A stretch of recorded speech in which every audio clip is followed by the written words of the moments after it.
For all of you who are watching at home, you see the Chiron. It says NBC News confirms Obama's picks Biden to be his running mate. That is a change. We are no longer relying on the Associated Press. And so, Chuck, with that, having said that, why don't you go ahead and elaborate? Okay, well, at least I could feel better saying, okay, we now know that Joe Biden is going to be announced. We don't have to pretend to talk in some sort of, we don't have it fashion. But this is the game of what we all go through in this. Look, credit goes to the Obama campaign. They kept this lid on it as well as they possibly could. I think they thought once they got past midnight that they were in the clear, and it turns out they were not in the clear. But it is it's going to be the morning was when they're going to do this text message. So unfortunately, their supporters don't get it first. But then again, their supporters might be asleep, like the rest of us should be, and might actually find out when they get their text message.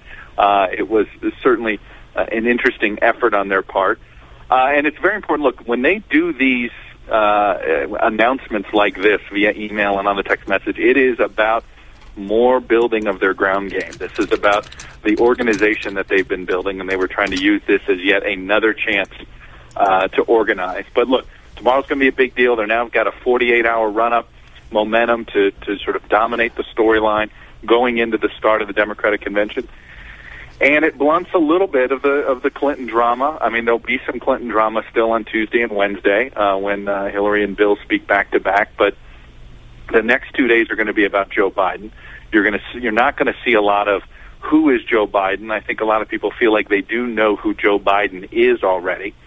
And that's something that was very important to the Obama campaign, by the way. Is one of the things when I was reporting on the short list and of who they wanted and who they didn't, and you'd say, well, why isn't this person on the short list? And they would just have a one-word answer, drama.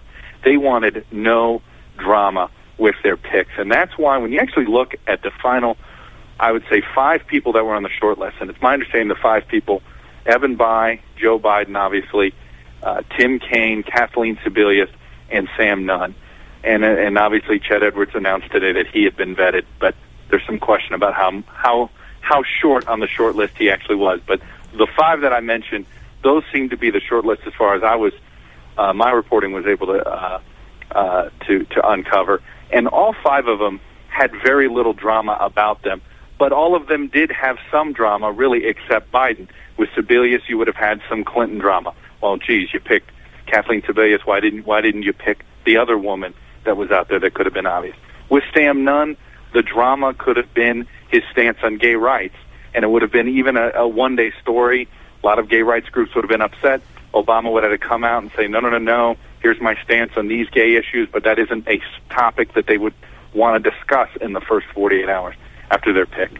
With Evan Bayh, the drama is, who is Evan Bayh? There wasn't, it wasn't clear what he brought outside of potentially his state, which is electorally potentially important, but there wasn't a big issue. There wasn't this one thing you felt like, okay, this is the resume gap that Bayh filled.